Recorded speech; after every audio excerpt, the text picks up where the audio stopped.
Good morning once again. My name is Brian Thiry. I am the Director of ND Engagement and External Affairs at ReliabilityFirst, and it is an honor and a privilege to be the moderator of today's panel discussion. Today, we are joined by Senator Eric Koch from the great state of Indiana, Senator Brian Feldman from the great state of Maryland, Senator Stephanie Hansen from the great state of Delaware, and Representative Chairman Dick Stein, my home state, the great state of Ohio. We purposely brought together legislators from 4 diverse states to highlight the challenges of meshing individual state energy policies into one synchronous machine that we call the Eastern Interconnection. I will allow each of our elected officials the opportunity to introduce themselves, the state and district that they serve, how many years they've been in politics, and specifically how long they've been involved in energy policy in their committee work. Before we get started, though, I do want to echo comments from this morning. I had the opportunity to meet with all 4 of them last night at dinner, and their knowledge of the risks we are facing, understanding of the market conditions impacting resource adequacy, and their discussions on reliability and security, including discussions on new emerging technologies, absolutely blew me away. For me, it's relatively simple. I have one job, and I've been doing it for 20 years. My job is grid reliability. Your elected officials wear dozens of hats and need to be familiar with education, transportation, security, taxes, the economy, and all sorts of national issues. However, in the past couple of years, energy policy has climbed the ranks as one of the premier national conversations. These senators and representatives not only stay up to date on the latest industry news, FERC orders, and RTO news, but they also visit control centers, power plants, and local utilities to learn more. They serve on energy task forces, and they educate their peers. They've initiated hearings and testimonies. I can't say that last night we solved all the challenges of the trilemma, but we sure did try. My first question for our distinguished panel, I'll start with Senator Koch, we are in his home state of Indiana, and we'll go around. What is your concern, interest, or worldview on resource adequacy? All right. Well, thank you, Brian, and good morning. By way of introduction, I'm State Senator Eric Koch. I chair the Utilities Committee in the Indiana State Senate. Prior to that, I served 14 years in the House, where I served the House Utilities Committee. I was in the House from 2002 to 2016 and have been in the Senate since 2016. I serve a predominantly rural district south of here, about 70 miles. I live about halfway between Indianapolis and Louisville, Kentucky.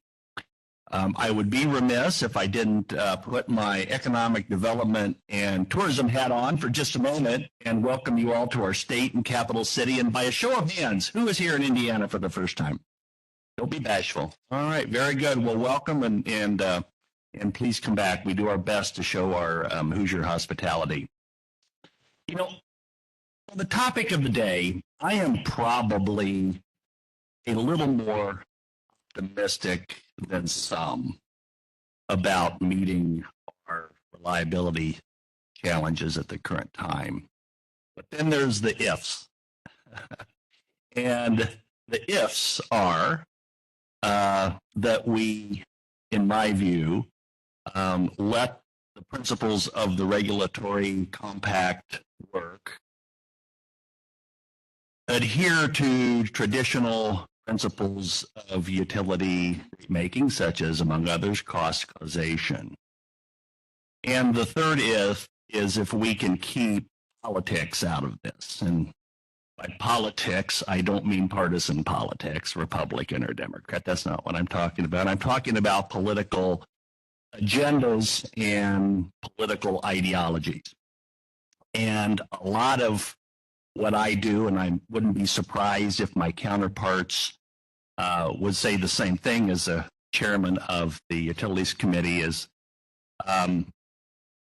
keep the main thing the main thing. And there's a lot of pressure, especially the old saying about don't let a good crisis go to waste. And as we all dealing with this mega load issues and the transition, I hear from a lot of people who have a lot of solutions, and a lot of them have agendas. And again, impose in my mind, a political ideology over the regulatory compact. things don't work very well. So I guess I'm optimistic. Here in Indiana, we've done a lot of proactive things over the past few years that I think position us well for what's ahead. We had a 4-year energy policy task force where we had over 100 experts presenting to us. That task force issued a comprehensive report that was centered around 5 pillars. And we've asked our commission to do their work around those 5 pillars, which are reliability, resiliency, stability, affordability, and environmental sustainability. And we recognized that you can't touch one pillar without touching one or more other pillars. And so we created this framework and put it literally in statute of the 5 pillars. Nationally, I and others at the table are involved with our national umbrella group, the National Conference of State Legislatures, where over a decade ago they set up what was originally intended to be a temporary task force called the Task Force on Energy Supply. This was over a decade ago. Guess what? They keep renewing it. It's still around, and we're busier than ever. I chaired it for 4 years. And that is an opportunity for state legislators who are involved in leading energy policy in their states to get together 2 to 3 times a year and share what we're doing and learn from each other and collaborate and also work with experts. So that's where I come from on this. That's a little bit about what we're doing here in Indiana. And I want to thank Reliability First for choosing us for this conference and bringing us all together today. Thank you, Brian. Senator Koch, thank you for your leadership on this. A couple of years ago, he hosted Reliability First and NERC with a hearing here talking about these very issues. Chair Stein, what are your thoughts on resource adequacy? Thank you. First, just a little background. I'm currently in my 4th term in the Ohio House. I currently chair public utilities and have enjoyed the intricacies of energy policy. I know that makes me unusual, but it is what it is. And I have to give a shout out because my wife allowed me to be here today. Today is our 47th anniversary. And so I thank you. So you can thank her for my presence and again, her willingness to give me up for the day, but we'll celebrate later on this week. I live in Norwalk, Ohio, Huron County, about a rural county, halfway between Toledo and Cleveland. I represent Huron, Lorain County, and parts of Erie County. And energy policy has been something since my first term that has interested me, probably from the perspective initially of how advanced nuclear could play a role. And one of the things that we have done, we have been able to accomplish is this year in the budget, we passed the Ohio Nuclear Authority Act, which creates Ohio Nuclear Authority for Research and Development of Advanced Research, and hope to use that as a way to help advocate for how we can expedite advanced nuclear in Ohio, whether that be for medical isotope production or whether that be for power generation, or whether that be for process heat, all of which nuclear could play a great role. And I think you will see that. And I think even at the federal level, you're seeing more interest in money being invested in that area. And I think it will be a solution. But that solution, unfortunately, we have a gap between now and when that solution is implemented. We're probably 8-10 years out before there's any real input from nuclear in terms of solving this adequacy issue.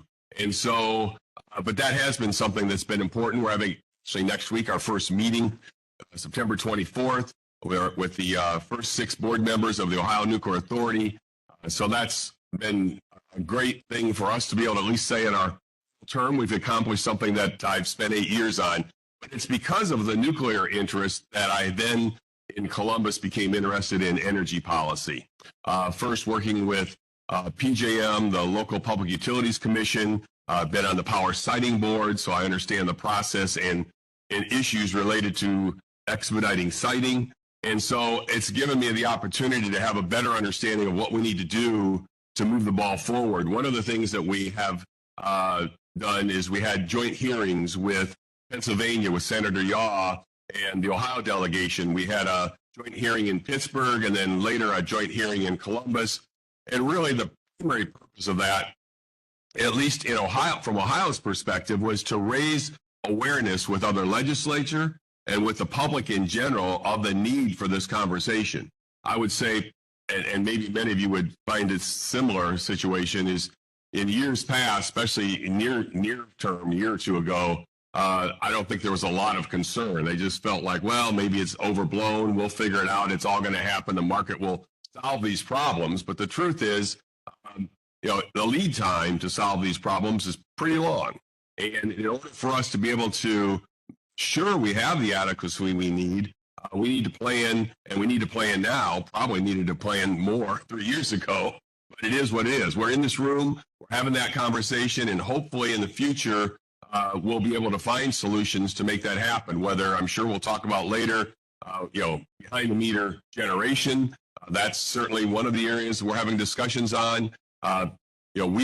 We've had some concern, and it's a complicated area when it comes to state policy and how state policy in one state affects ratepayers in another state. A good example would be, say, the CEJA rules over in the Illinois area.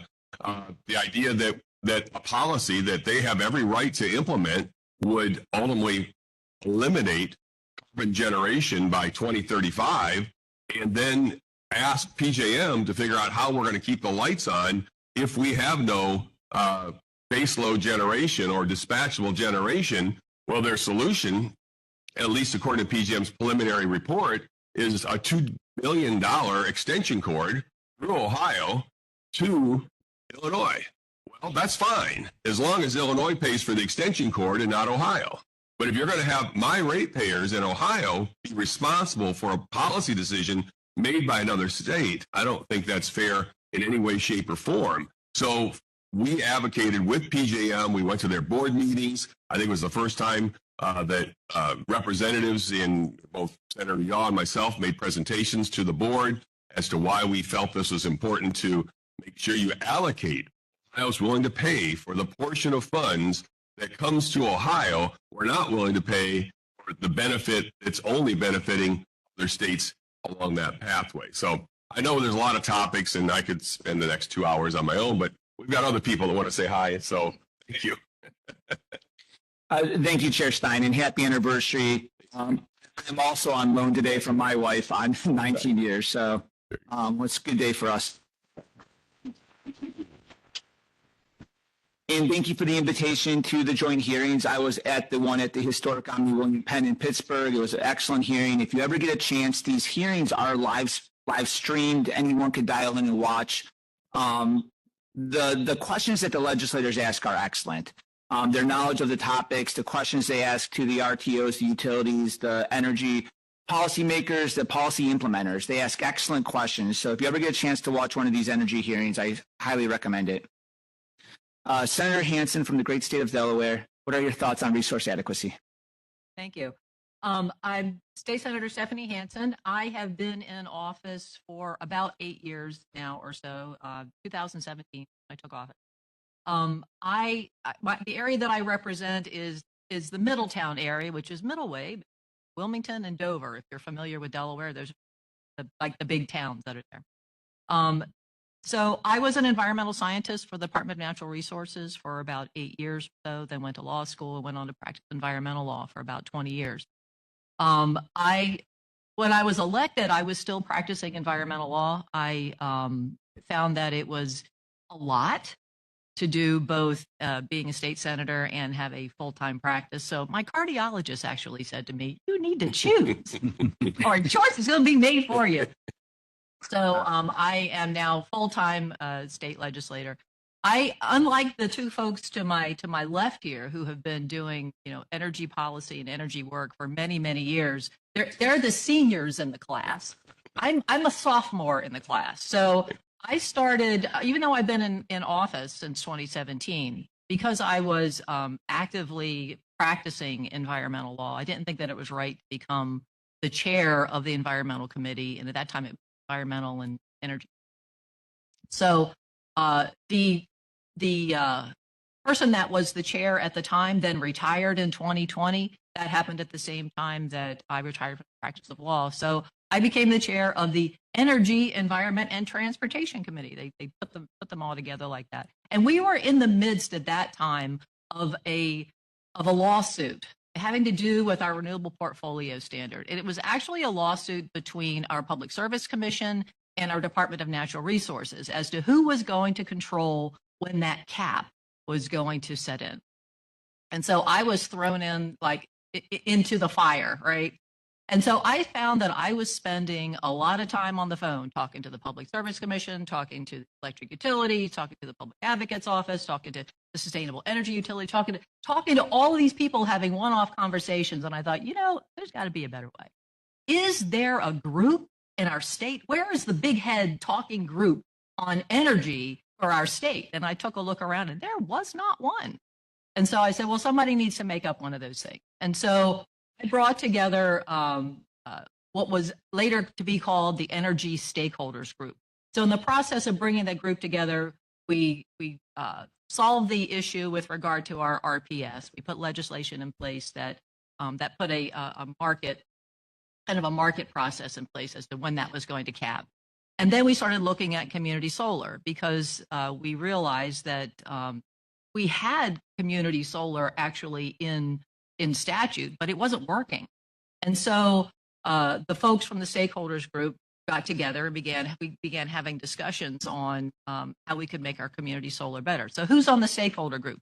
Well, that's really the crux of this because we didn't have one. So the folks that are on the Energy Stakeholders Group, which by the way meets every other week, virtually 2 hours a Friday, 1 to 3. We've been doing this now for about 4 years. It is our major utilities are on there. So we have Delmarva Power, we have which is our only, they are not vertically integrated. DMEC, which is our umbrella group representing our municipal utilities who are vertically integrated. And DEC, which is, again, a co-op situation. So they are vertically integrated as well. So we have all three of them that are part of the Energy Stakeholders Group. We have Chesapeake Utilities, which brings the natural gas component into it, since we have a lot of our energy needs are met by natural gas. PJM, the Public Advocate, the Sustainable Energy Utility, the State Energy Office, the Public Service Commission. We have environmental groups as well as conservative groups. We have the Farm Bureau that's on there. We have the Mid-Atlantic Petroleum Distribution Commission.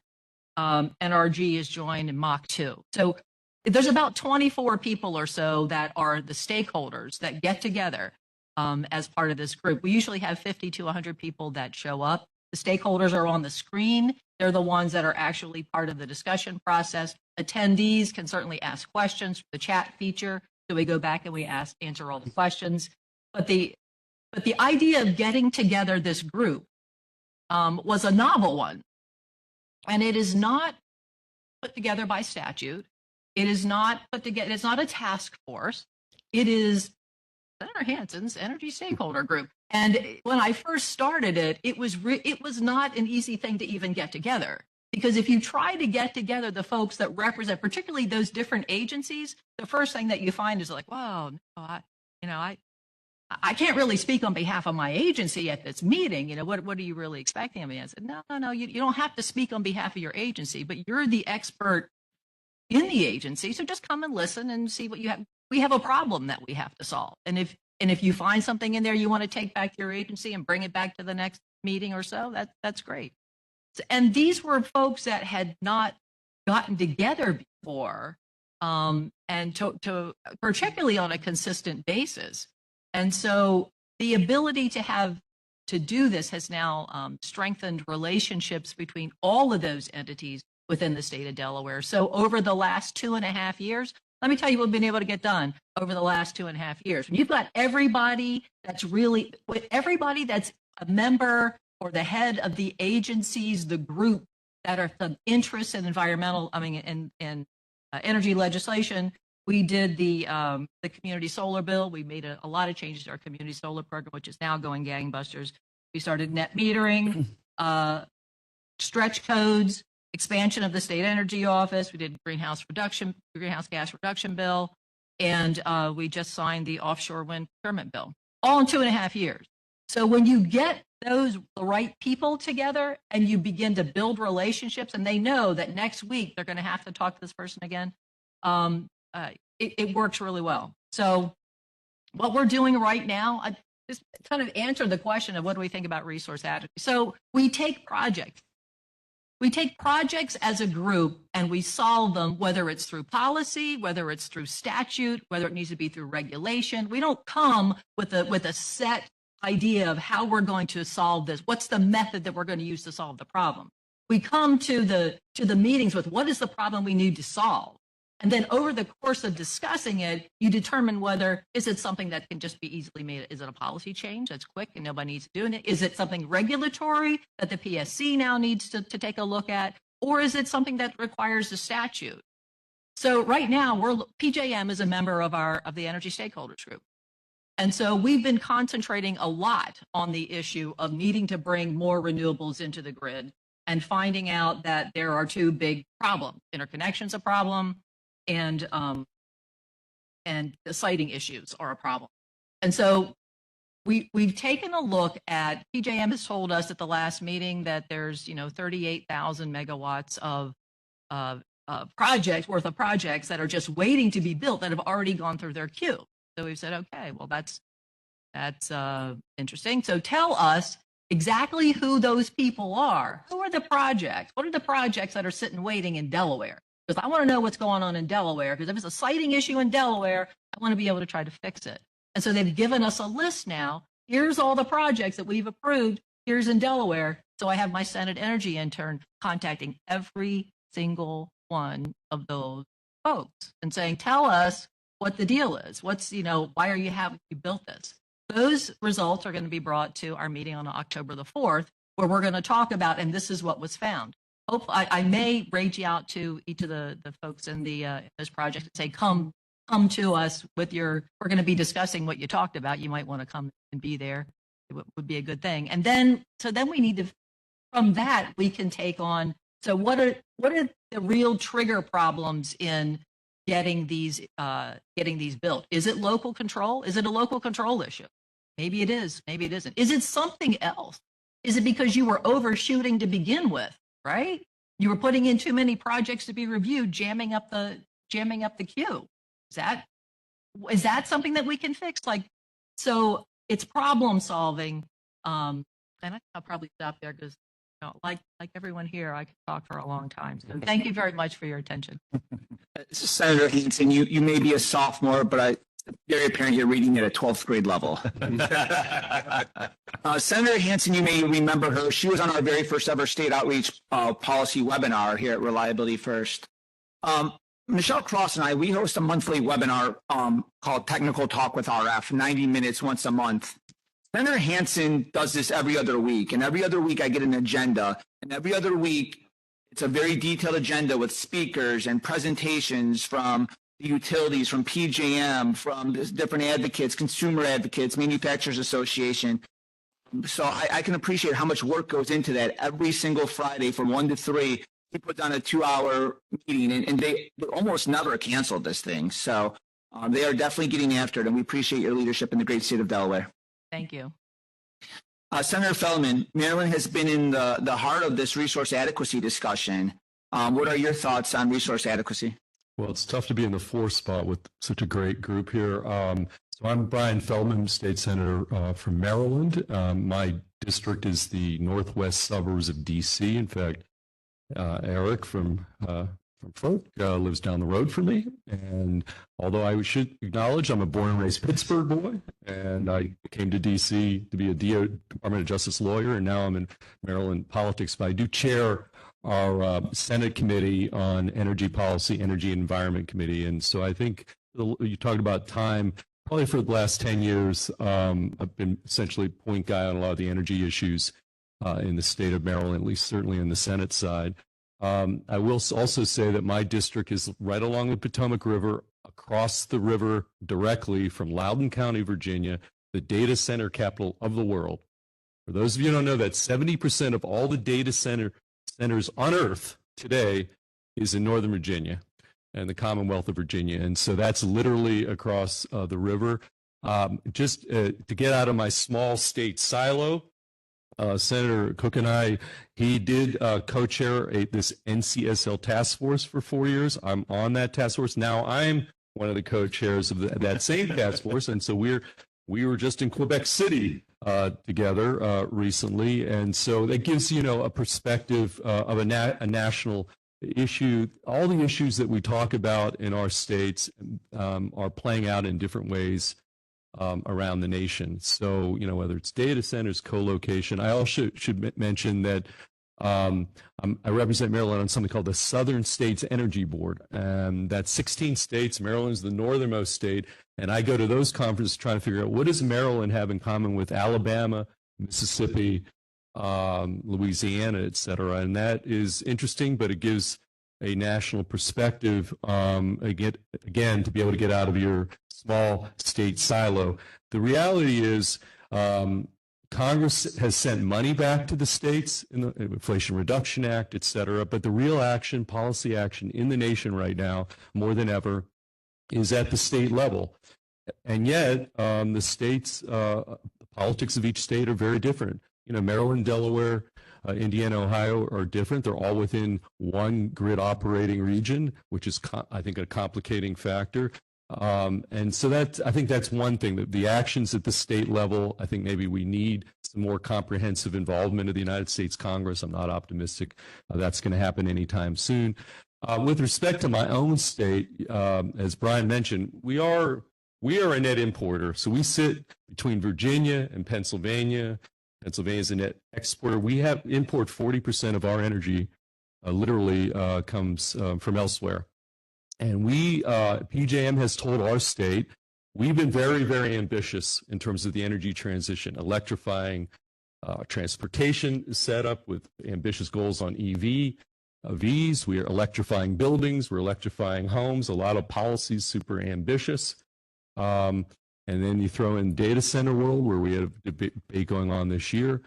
And on the other hand, we, over the last 4 years, have lost the battle to some extent, where our retirements of our coal-fired power plants are exceeding the generation capacity we bring online. And so PJM has said that we have a very significant near-term, I won't say emergency, as recently as a week or two ago, as with some of the PJM folks, to make the point that we are Exhibit A about this disconnect.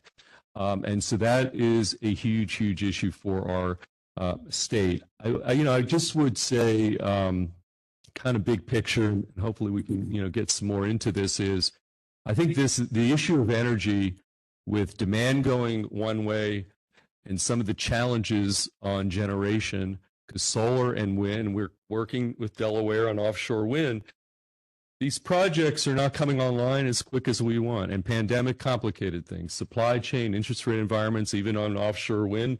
We had one of our developers pulled out because the projects were not penciling out, Ørsted, and that complicated some of our debate this year. So the intermittent sources are not coming online that quickly, and we are retiring coal-fired power plants, and that presents a really super complicated set of policy trade-offs for folks in politics. Now, I know Senator Koch said we want to keep away from politics. No, politics is very much involved in all these policy decisions. We want to do this, but nobody wants the issue of energy siting, for example. Everybody wants new generation, but nobody wants it in their backyard. Nobody wants transmission upgrades in their backyard. Nobody wants their rates to go up in terms of who's going to pay for all this. And that's politics. And we can say that politics is not part of it, but it is very much part of it. And so I think we're at a point where I think this is, without question in my mind, the biggest issue in the nation right now is how do we navigate from where we are now to where we need to be. But it's not going to be simple, and somebody's going to have to pay for it, and nobody wants to do that. And so that's where we are, big picture. And I look forward to some more Q&A on all these fronts. So thank you, Brian. Thank you, Senator Feldman. Even though we don't share the same interest in football teams, we definitely share the same interest in electric reliability. I think you did a great job of. I'm a Steeler fan, even though I live in the DC area. I'm a born and raised Pittsburgh boy. He's a Cleveland guy. It's just challenging. So, anybody from Pittsburgh, by the way? And by the way, the politics of Pennsylvania, my home state, are different than the politics of Maryland. So that's kind of where we're at. I think you did a great job of summarizing the issues. Is that the constituents want affordable, clean, abundant energy that they can't see, that's not in their backyard and not in their ocean and not anywhere around them. So quite the challenge we have in front of us. And I should say, Senator Hansen will mention, because we're talking offshore wind, Maryland includes Ocean City, Maryland. And when I go and have these conversations in Ocean City, Maryland, they basically have to have equivalent of Secret Service to get me out of the conference because it's so unpopular.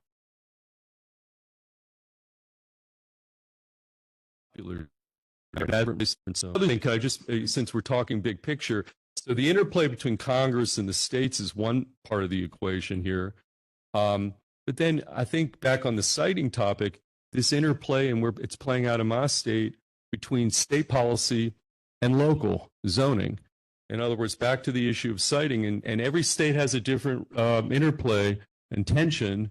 And I would say the tension's growing between us having policies at our state capital level, and then local governments through zoning may say, well, that's all well and fine. You want that form of energy. We're going to enact zoning ordinances and make it impossible for you to do it here. And so that's another sort of subplot of the complexity of this issue, I think. Thank you. One of the most difficult questions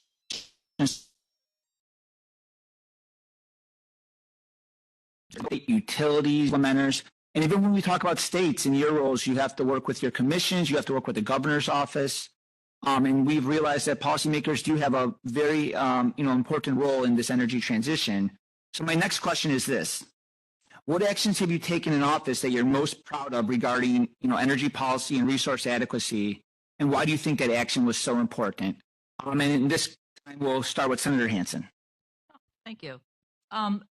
It goes back to the energy stakeholder group. Until you get the group of people together that can start looking at this in a holistic way, and you make sure that you have everyone there that can talk from all sides of the political spectrum, that's the important piece. Because, like I said, not everything is going to lead to legislation, but if it does, you want to make sure that you've had everybody at the table so you can flesh out what the issues are going to be and address them to the best of everyone's ability going forward. So I think one of the biggest things that we've been able to do and to put in place, I told you all the legislation we've been able to do. So check mark, that's what we've been able to do. Boom, boom, boom. Is we put together a system, though, that's going to enable us to look more holistically as the state. What is the state's energy picture? Because we have 11 utilities in the state of Delaware. I mentioned them. We've got DP&L, who is the non-vertically integrated. They're the only electric utility that is governed by the PSC. And then we've got the 9 other municipal electric municipal DMEC, the municipally owned electric corporations, and then we've got the co-op. How do they all work together? So what we've been able to do is something that none of them wanted to do, but after a lot of gentle persuasion, persistently applied, everyone agreed to participate in a study in which it was sort of like a pre-grid study, right? What is your area of jurisdiction? What is your plan for growth in the future? What kind of infrastructure do you have? There were many different questions that we asked because we wanted to get an idea of, this is kind of like a pre-grid study. Where are the areas of jam up? Where do you show those in some place? Wouldn't it be great to have a map that would show you the entire state of Delaware so that you would know what parts are browned out? What part can't you put new generation on right now without doing some big upgrades? Well, we don't have any of that. but they all participated, and we got the study done. And so now we have a baseline of that information, which is now leading to the next big grid study, the $1 million grid study, that's going to add more of the meat on the bone so that we can plan all of these things going forward. We've also been able to, as a result of necessity, our state energy office had 6 people in it. That was it for the entire state of Delaware. We had 6 people. And that wasn't nearly enough to do all of the things that we need to do in the energy transition. So one of the recommendations from the group was to expand the state energy office and put in place the Governor's Energy Advisory Council. So we have an advisory council as well, which we did. We did both of those things and have a new state energy plan. So Delaware's energy plan was from 2009. So we are just about now finished with the new energy plan, and we have in place the group that's now going to every 5 years update our energy plan as we go forward. So I think probably I'll stop with that. No, thank you. And thank you for touching on the studies. The studies are going to be such an important part. And at 11:30, we're going to hear about some studies that NERC and the regions are doing. Real quick, just based on a show of hands, how many people in the audience know if your home state has its own state energy plan? Do you know if your state has a state energy plan? Yes? No? Okay. Senator Feldman, what actions are you most proud of in your work? Well, my state does not have an energy plan, and that's unfortunate. I think I've been told that we're one of 8 states that does not have an energy plan, which is, I can't even tell you why that's the case. I'm going to just come back a little bit to as we move forward, because of the issues are complicated, that, I think messaging, so I sponsored in 2019, this is when we have a Democratic legislature and we had Governor Larry Hogan, Republican governor, and the issue of, and the Clean Energy Jobs Act, put in place some ambitious goals on renewable energy. And I think what I have tried to do, I think with some success, is trying to come up with a political message that can be bipartisan. And the way I think I've tried to craft it with the Clean Energy Jobs Act was tying everything we're doing back to economics and job creation and cost and all the rest. I should have said earlier, so I serve on the Maryland Economic Development Commission and also the Maryland Commission on Climate Change. So when you talk about the trade-offs, I'm looking at 2 different perspectives. Is, yes, we want to do some things for potentially renewable energy on climate, but boy, what is the impact on economics? And so, for example, like offshore wind, we have an old Bethlehem steel plant in Baltimore County that was basically, that's where we want to be the East Coast hub for wind turbines, manufacturing. It's, a part of Baltimore that really needs some help with the bridge collapse and all the rest. It's about job creation, getting economic impact studies to back up what is possible for wind. Same thing with solar. We were able to get a quantification about, if we do this on solar, how many jobs will that create in the state of Maryland? In that case, in the 2019, I was able to represent 20,000 solar jobs would come. So I think the politics of that at that time, and to get a Republican governor to buy into it and sign it, which happened.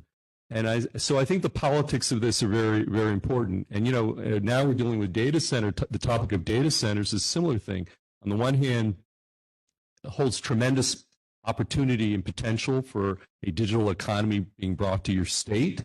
And yet there are challenges, and we can talk about costs, but I think that is number one. The second thing I just have to highlight is most of our states are now part-time state legislatures. That means we have a lot of folks who this is a complicated issue technically. We talked about it even last night. So I have a committee of 11. When I became chair of this energy policy committee, 8 of the 11 members had no background on energy policy, 0. And so the first thing I did with my committee is I took them up to Valley Forge, Pennsylvania for a site visit to PJM. And we spent the whole day there hearing from PJM about here's the deal with your state, here's the issues in the region. Because, you know, when we talk about policy, you know, if you have 11 folks on a committee and, you know, only 2 people really know what the issues are or how to frame the issues, that is a recipe for bad outcomes. And so I think what I've tried to do, I'm taking my committee next week down to a nuclear power plant, Calvert Cliffs. 40% of the power in our state comes from nuclear. I went off to France on that NCSL task force. I spent a week touring nuclear power plants around France. 70% of the power in France comes from nuclear power. But for the committee, for the legislators, having a having a group of policymakers who understand the issues has been like a #1 priority for me, because I think that is critically important. This is true of all 50 states. It's true of all the energy policy committees in those 50 states. So those are 2 things: a little bit the political, a little bit's just making sure that the folks sitting around the table with me have, you know, understand. And that site visit to PJM was the best thing I ever did, because they are the ones that said straight to my folks, they said, look, if you guys don't change course quick, we're going to have rolling blackouts and brownouts in the Baltimore region. If you let those coal-fired power plants go down before we've had the opportunity to do transmission upgrades in your state, you're going to have rolling blackouts and brownouts. That message was a year ago, and the committee keeps coming back to that PJM visit. So, thank you, Senator Feldman, and thank you for touching on the economic issue. Tim led off this morning with obviously the life issues, that lives are at stake with reliability, and there's also an economic side to this. You know, energy may be estimated to be 10% of the economy, but it's the first 10% of the economy. And it's not just things like the levelized cost of energy, it's the job creation and the economic development and all those things that go along with it. So thank you for bringing up the economics behind it, and thank you for taking a look at what other countries are doing as well. I think it's really important that we look outside our own borders and see what's worked in other countries and other regions to see what lessons we can learn from there. Senator Koch, back to you. What actions are you most proud of? Yeah, thanks, Brian. And I've got to apologize in advance. I've got to leave at 11 o'clock to meet another obligation, so it's nothing anybody said when I go. And because of that, I'm going to kind of look ahead a little bit to what I guess might be the next topic. But here in Indiana, we have 5 investor-owns, we have 30-plus co-ops, and we have 30-plus municipals. That's kind of our landscape. And 22 years ago, when I was a young member of the House, we generated north of 90% of our energy from coal. Today, that's in the low 50s. So back then, and through that decade, our energy plan was keep the coal plants running. And it was pretty simple. It was affordable. It was reliable. It was a huge economic development piece. And committee meetings were pretty short. The coal plant's running? Yeah. Hey, we're adjourned. So fast forward today, plan is centered around what we've called a managed transition. It came out of that 3-year task force. And I'll just mention a few bills that we've done recently that I think center on reliability from that perspective of a managed transition. 2 years ago, SMRs, we gave them QIP, and we directed our agencies to pass siting regulations. They are now in place that encourage siting at campuses of decommissioned fossil fuel plants. Doesn't limit it to that, but certainly that's a very logical place to go. So as a state, we are ready when they are ready. And possibly next session, we'll be doing a little more in that regard. We're ready to go. Through Senate Bill 9, we have IURC review of early closures of coal plants, specifically from a reliability and ratepayer perspective, and they have the authority to deny, under certain circumstances, accelerated depreciation if certain conditions are met. So it's not a moratorium on coal plant closures, but it's a reliability review. And then through House Bill 1007, we said in statute that a utility can buy no more than 15% of its UCAP from the capacity markets. In other words, you're going to own, you're going to have firm contracts for 85% of your UCAP. We want to be sellers and not buyers.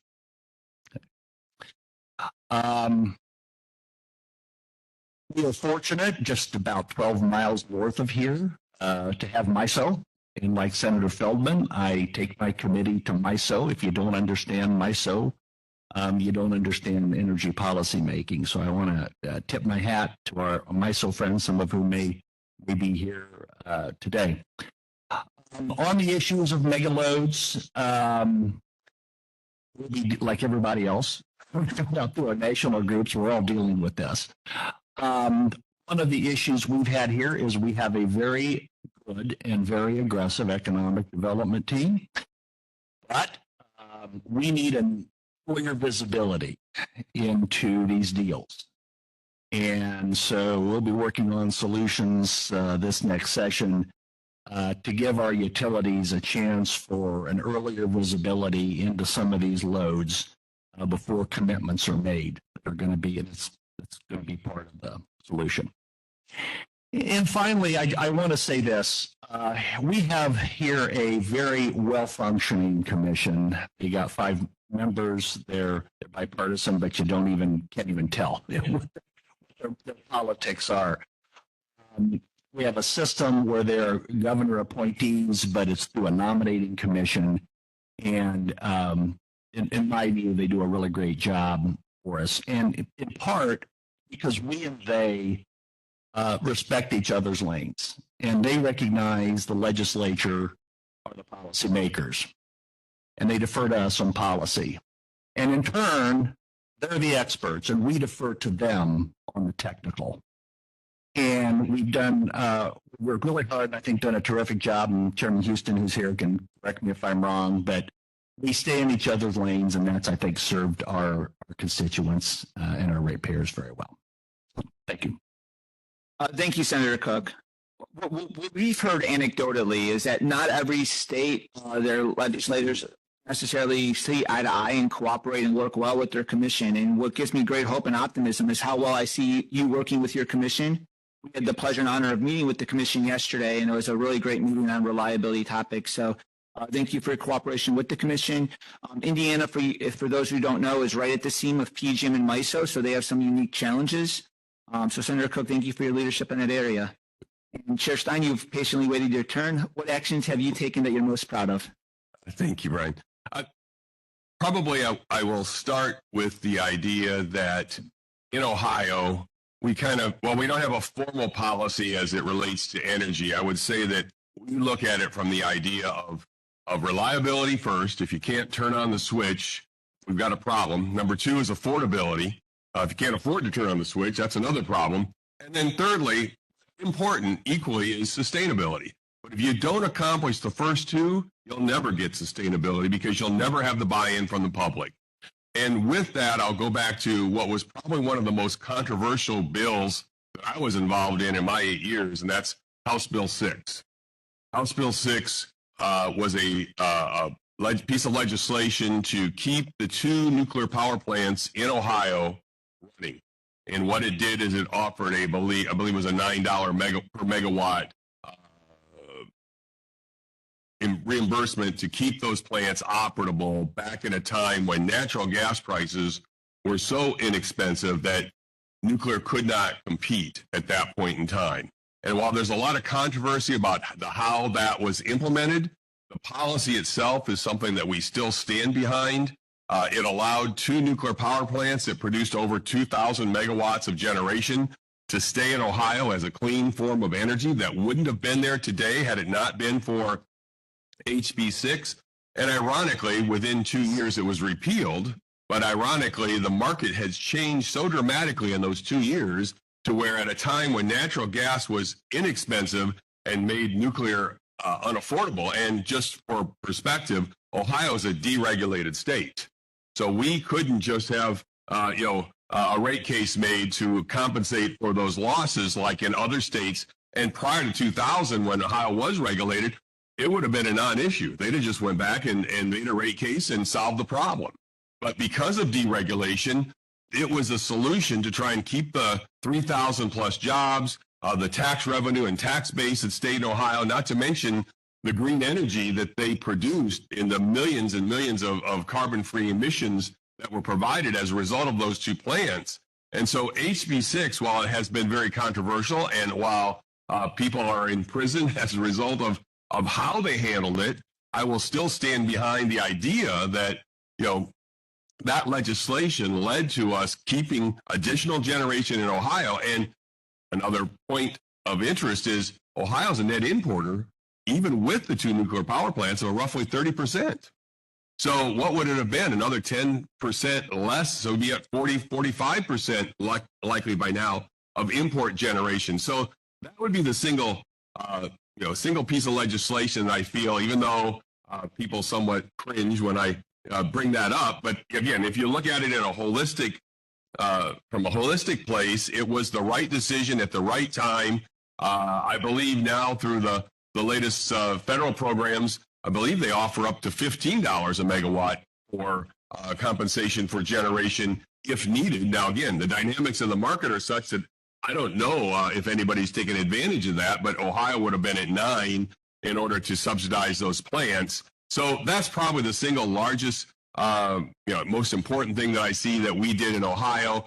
We are working on legislation at the moment and looking at how Ohio can incentivize through pre-siting, maybe working with Jobs Ohio or others to buy plots of land in areas where we have grid congestion, working with PJM to determine those locations, and then ultimately go through the pre-application process to then just sell those sites off to independent power producers willing to say, here, we're going to save you 2.5, 3 years in siting time and offer some incentives to help that happen. We have to be careful in how that affects MOPR rules and other issues, but it is something that we are looking at. We've got some draft legislation that we will not introduce this GA because of the time of year and being this close to the elections, but it's something we're creating and making available to the next General Assembly as a way to how to maybe expedite, because as one of the conversations we've had here is how do we speed things up? How do we get this thing to where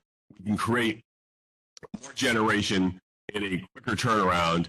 And in our case in Ohio, one of the things from a logical perspective that we've looked at is if we're already a net importer of 30 to 40%, we are a cause of putting strain on generation or transmission in the state of Ohio. We would like to say if we can build that load in Ohio and serve that load in Ohio, we save money not just for Ohioans through the lack of need for additional transmission, but we then free up our generation to go out of the state and be a net exporter in the future. So there's a lot of advantages to trying to figure out where to build in strategic locations, and that's one of the new pieces of legislation we're in the process of working with our Legislative Service Commission to draft for the next General Assembly.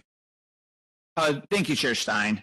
I think an important topic that you hit upon is just how fast things can change. I remember as a young homeowner getting gas bills that were hundreds and hundreds of dollars. Then, fracking took off and gas prices went down. Then nuclear was saying, they couldn't make money at night, and we had negative LMPs. And now we're at a spot where the data centers are coming, the load's coming, and we need every resource possible. So it's just amazing how fast things can change in this landscape and, with everything that's going on. I only have 7 more minutes left of Senator Koch, so I'm going to turn it back to him. Senator Koch, I'm going to jump to the last question for you because you have an audience here of RTOs, utilities, generators, many from the great state of Indiana. PJ and MISO are in the room, a lot of independent generators. What would you like them to know? What would you like them to do? What would you like them to leave this conference with? I would like them to know that we're in this together. And I think Reliability First taking the lead with this. And, Brian mentioned a couple of years ago after the big winter storm in Texas in February of 2021, I convened a hearing. We brought in Reliability First was there, PJM, MISO, our commission, our Indiana Energy Association. And my question was, can what happened there happen here? and what do we do about it? And that moment, that day, underscored we are in this together. Not only we within Indiana, but other states. We are in this together. No state is an island in this policy space. And so, to those who are our stakeholders, I think they understand that.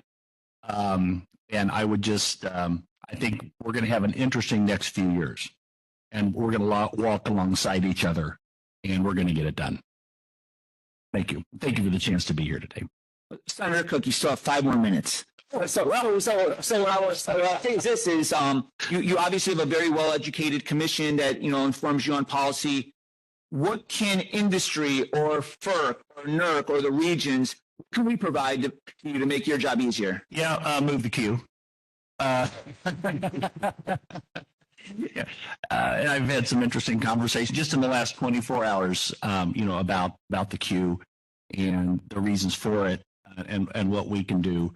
But that's one big thing that I hear, particularly those who are interested in renewables. My understanding is most of the queue is renewables, and so those whose priority is sustainability, and that's going to be very important. So I think grid management, I think planning. So I think back to my opening remarks about why I think we can be okay with the ifs. And another if is if we're doing and allowed to do proper planning. Again, when you go to the mega loads, that's earlier visibility. We've got some solutions. We're studying Loudoun County very carefully. We've got solutions with some special contracts and some special tariffs that I think are going to work very well in a few situations. But we've got one company, if the projections are there, their load is going to double with 3 mega loads. And there you get into customer concentration risk, among other things. So I think we're seeing some new risks that have to be measured and I think can be overcome through policymaking and technical point of view planning. Senator Koch, thank you so much for your time today. Everyone, a round of applause for Senator Koch. I appreciate your host for today's summit. Thank you.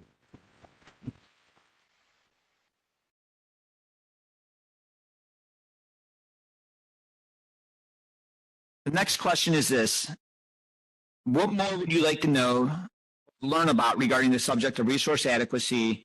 What unanswered questions do you have that will guide your perspective? And on this, I'll start with Senator Feldman.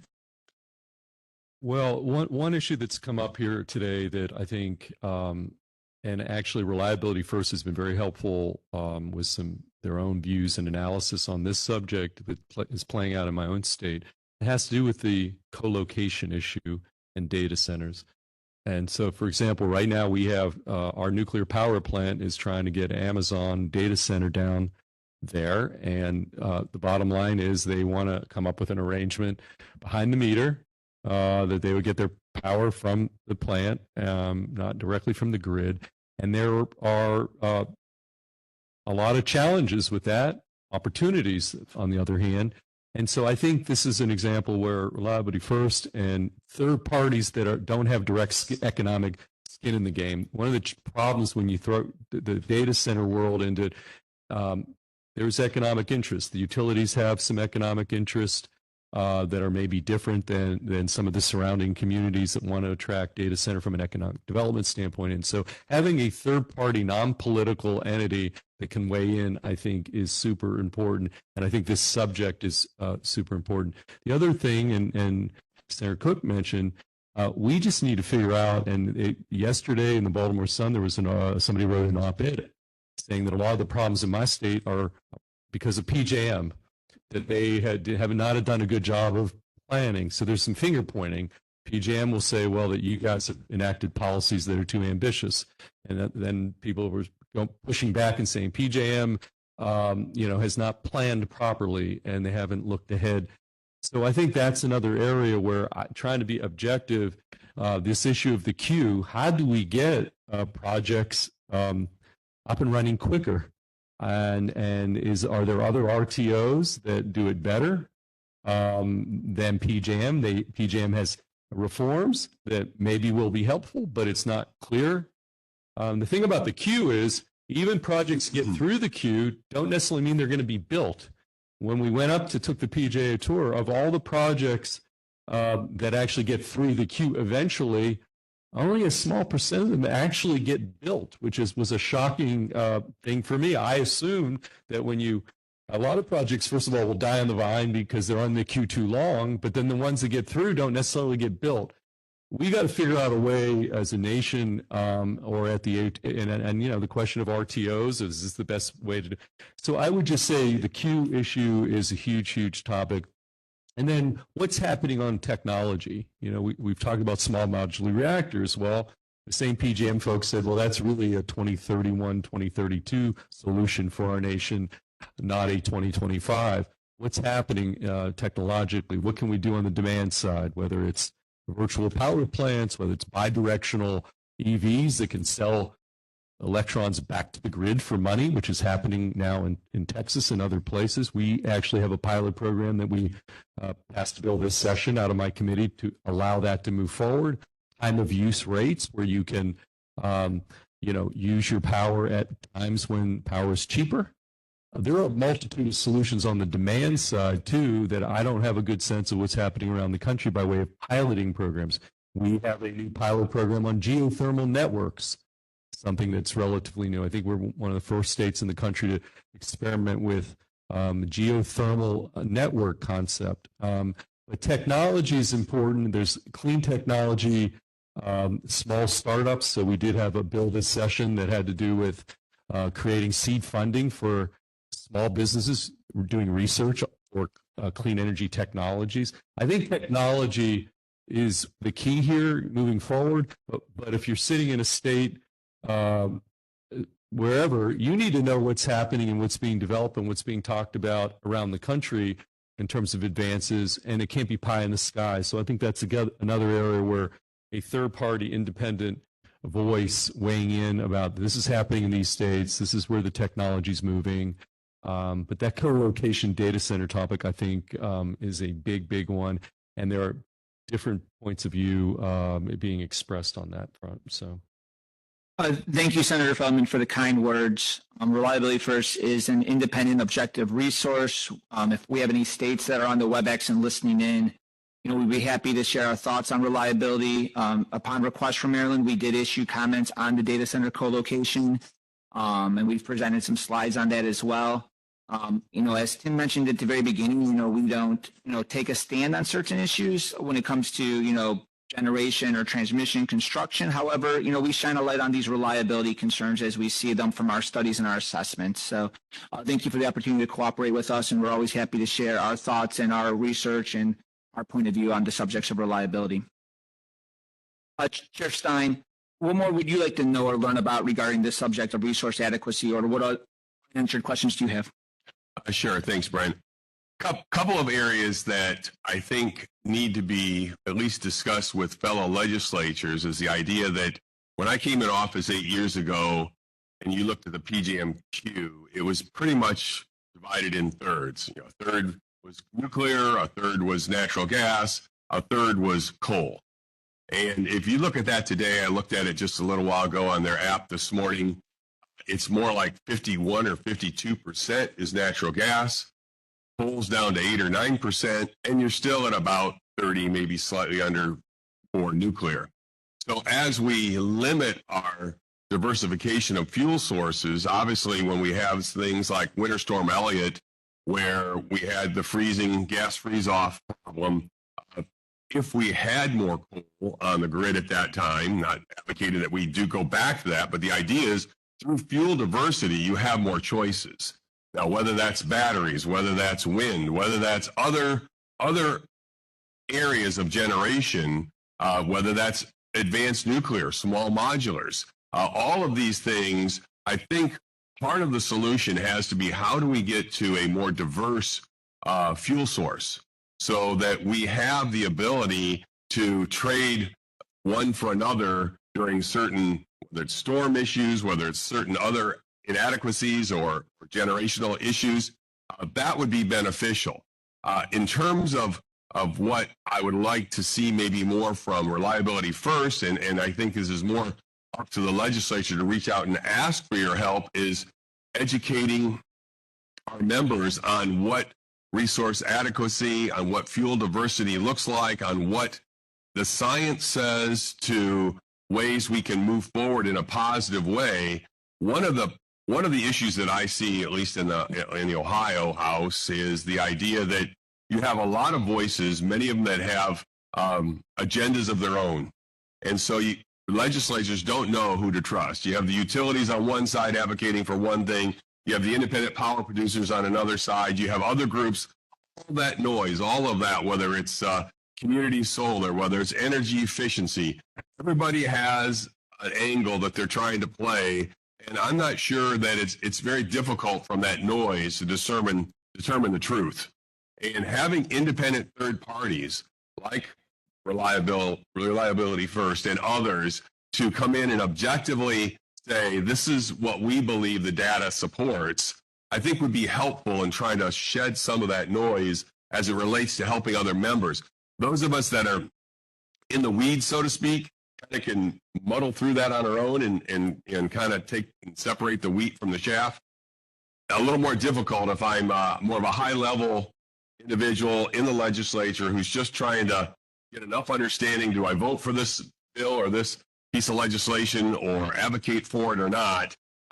Having third-party individuals that are less connected to a political or a economic outcome would, I think, go a long ways towards supporting people making right decisions.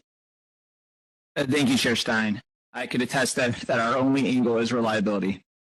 You touched on a very important topic, is diversity of fuel sources. So if you read the NERC reports, the NERC reports will often say that we need fast-moving, dispatchable resources. These are very good for reliability. However, if you were, let's just say, 80–90% natural gas, you would be incredibly susceptible to these wellhead freezes and all sorts of problems and challenges that they see in the Northeast. Suppose you had a system that was mostly hydropower, clean, dispatchable, renewable hydropower.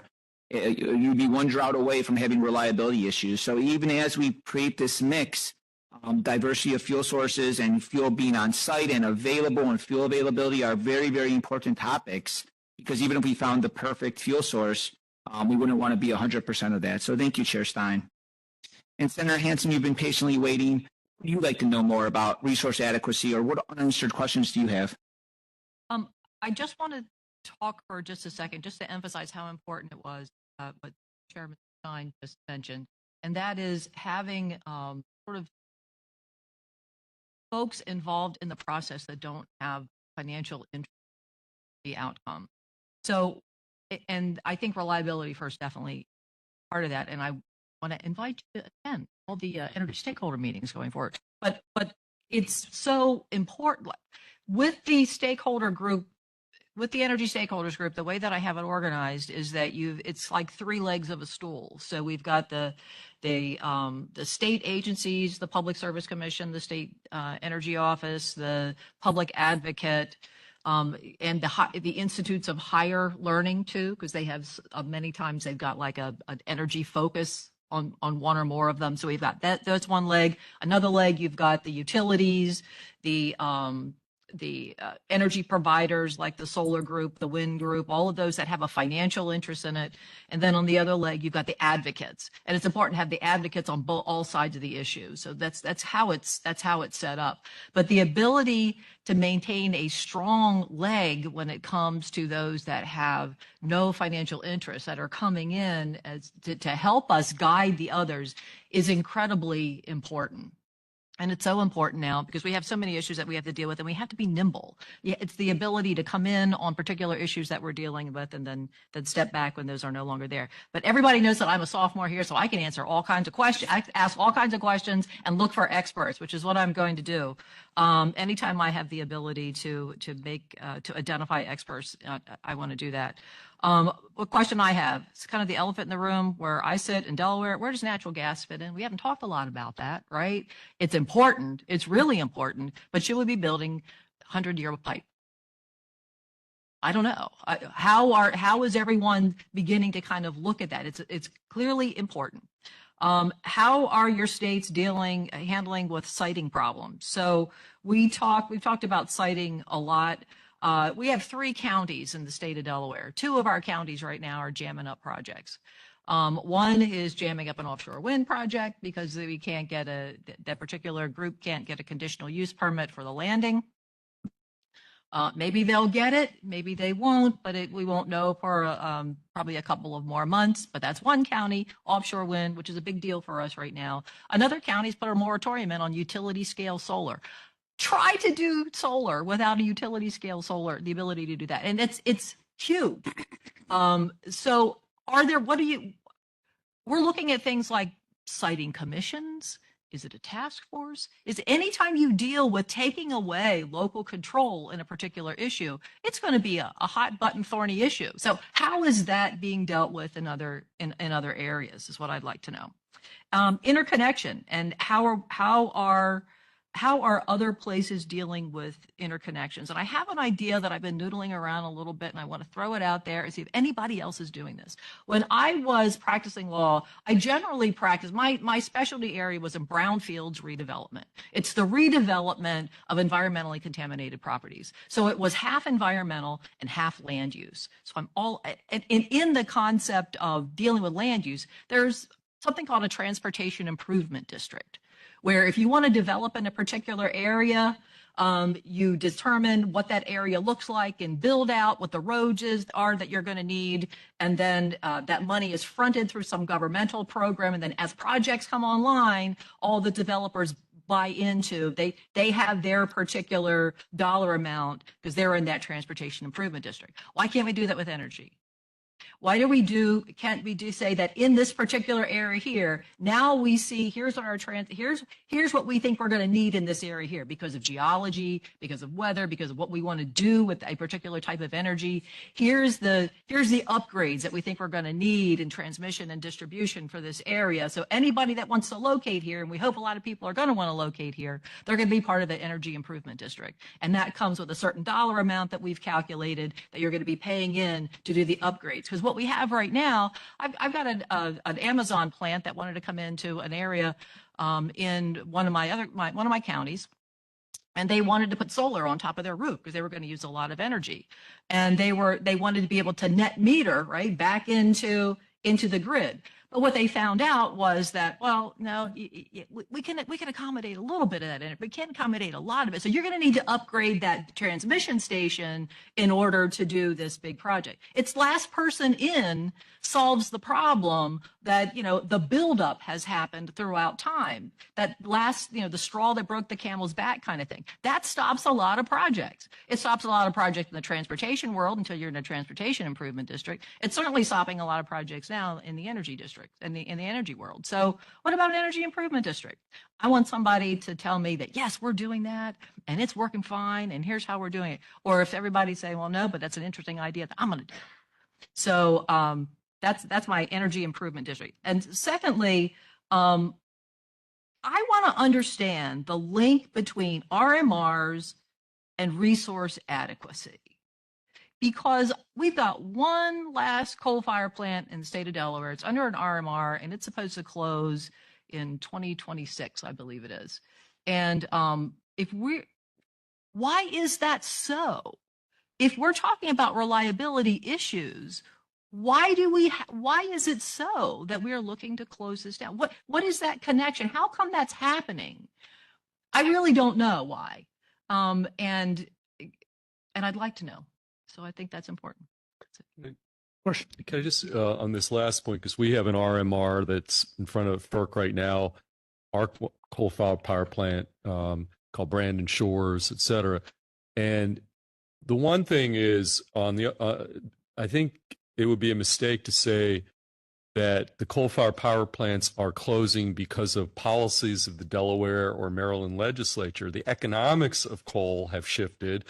And so I think that there tends to be, like PJM basically talking about the policies being enacted in these states when the economics of coal are not there to keep these projects or these plants open. So I think that's a important issue. And then ultimately, who pays for the RMRs? Ratepayers. So to keep this coal-fired power plant open in Maryland, if FERC approves it, it's about $250 million per year just to keep the coal-fired power plant open, and that's Talon, run operation. So with that same $250 million of ratepayer money, there are other things. So you've got to analyze it. I think it's a little more nuanced when we talk about a coal plant, closing it, keeping it open. What's the cost? What's not? And what are the economics of coal today versus 10 years ago? It's just not the same. So I just throw that into the mix a little bit. Yeah, and can it be rehabbed? Like, why can't it be a natural gas facility? We're now Mach 2. We're one of the hydrogen hubs. So part of the stakeholders group the other week was we got together the hydrogen hub spokespeople and the people at NRG, which is part of the RMR, subject to the RMR, to maybe there is some synergy that can happen with that. Like, I don't know. I still have questions.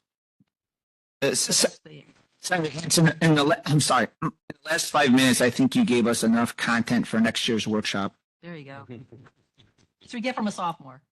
Not afraid to ask questions. And I think you hit on a very important point, is that with all these things, there's trade-offs. You know, if we prioritize, we want to have certain reliability standards and costs, and there's permitting and siting issues. And we get a lot of permitting and siting issues because these things are a challenge. We could drop all the solutions on paper, but, you know, it's a matter of, getting, shovel to ground, supply chain, all of those types of things.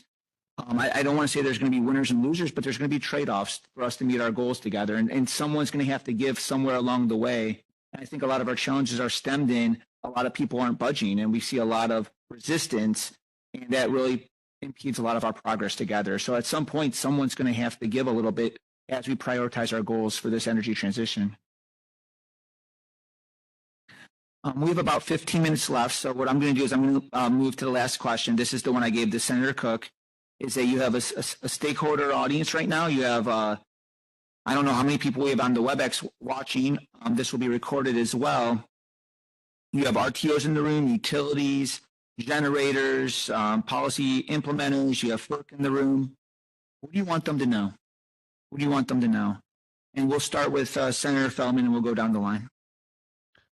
Well, I think we touched on a lot of these issues. I mean, I think the bottom line is that the actions at the state level, the issues are complicated. There's a series of trade-offs, but the demand for energy is going through the roof, and we have a really set of challenges in the country to get generation quickly and online as soon as possible. And so I think that, kind of from a national perspective, I think there's multiple answers. I mean, I don't have a good silver bullet to answer this other than that's where we are right now. We're entering, I think, a phase where we're going to have to just make some very difficult choices as a nation. I think we could use some help from a national perspective. What I don't like is we've got 50 states doing 50 different things, and that doesn't lend itself, I think, to a good comprehensive national sort of advancement in this space. So that's one message I just have to leave you with. I'd like to be more optimistic about everything, but right now I'm feeling a little bit not so much. So, Senator Hansen. I think my message is we're all ears.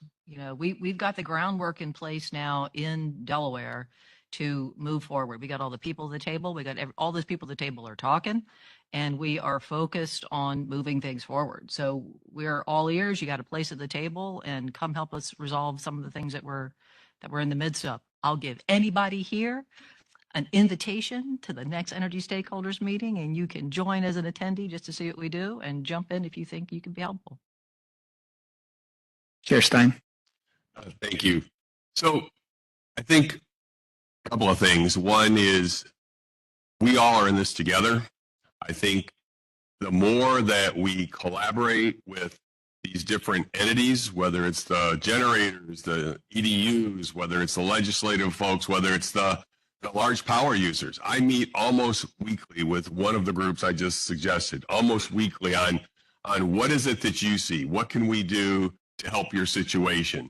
I think a more formal structure like you have in Delaware would be something that I will look at taking back and saying, okay, I'm not sure on a weekly basis we're ready to go down that rabbit hole, but at least maybe on a monthly basis, we get together with stakeholders and we say, okay, let's create a group that's focusing on how we solve some of these important energy questions and bring all those stakeholders into the room at the same time. Then when it comes to siting, I think that's another important issue. Ohio has maybe somewhat unique, I'm not sure, the Ohio Power Siting Board, that for anything under 50 or over 50 megawatts is cited through that entity rather than local jurisdictions. So that sometimes can help with implementing maybe less than desirable situations locally. But at the same time, that's not without frustration also. And so, but for just one example I'll throw out real quickly is in Ohio, we have a Farmland Preservation Act that allows farmers to see a reduction in their taxes on their property if they'll place a property into the Farmland Preservation Act. Basically, it's an easement, a lifetime perpetual easement on the property to say that this property will stay farmland forever. And as more and more farms become members or join this farmland preservation program, I didn't realize till yesterday that those entities, there's no ability to put solar, there's no ability to put a pipeline underground, there's no ability to put transmission overhead.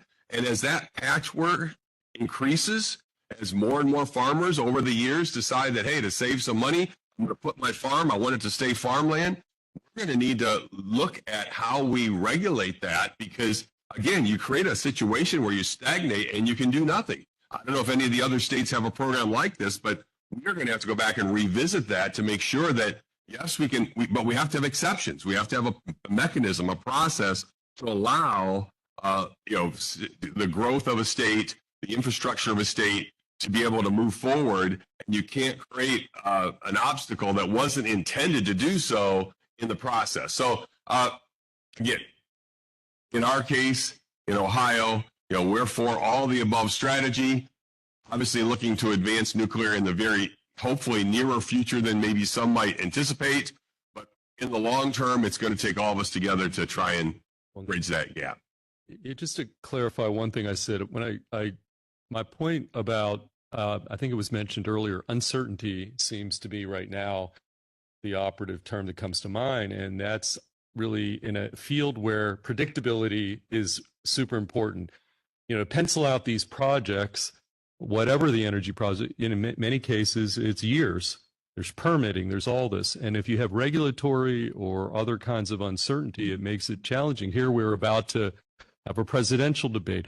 Chair Stein talks about nuclear. Well, we have a tax credit that's in law that's going to expire for the development of nuclear. I have no idea looking forward as to whether that is going to expire whenever, 20, whatever it is, or not. But if you're planning for some of these projects and you have complete total uncertainty of whether there's going to be federal support or not federal support, makes it super difficult to get projects in the queue or out of the queue or actually, offshore wind is a good example. We still don't have an offshore wind project steel and ground off of our coast, even though we've had a law in place for over a decade that permitted us to do it because of the regulatory. There's federal leasing involved. There's permitting from the department. So I just wish that we could come up with a strategy, national strategy that would provide a little more certainty. We had a presidential debate. I don't recall this topic coming up at all. I said to you, this is the biggest subject in the nation. We had 90 minutes of debate with the two folks who want to be president of the United States, and I don't recall this issue coming up at one time. I couldn't be wrong in 90 minutes. So it's hard to feel super confident that this is a high priority. We're going to have certainty. We're going to have support. And without that, it's hard to kind of get that resource adequacy in play over the next 5-10 years. So that's sort of at heart kind of where I'm coming from on this. And it's solvable maybe, but. So you probably couldn't see what was happening in the background, but we have our sketch artist, Kadia, creating a poster of our panel discussion. And we're going to leave it on stage. So when you leave the stage, you won't believe what she came up with. It's absolutely remarkable. Thank you, Nadia. She's on the line from the Sketch Effect. This will be something that she'll polish off. We'll put it on social media. We'll send it out to our attendees as well. So our discussion has created this wonderful poster. So thank you so much. We're going to take a 5-minute break, and we're going to come back with John Mora from NERC talking about the ITCS studies.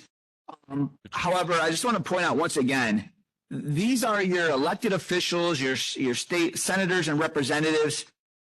I'm speechless about their knowledge of these very complex, complicated topics, the way they could discuss the emerging technologies, the markets, the implications, the resource mix. I mean, how many politicians could explain the MISO and PGM interconnection queues? So I'm very, very impressed. Thank you for your time. Thank you for your interest. Thank you for your commitment to reliability. And thank you so much for your time with us at the summit. Thank you.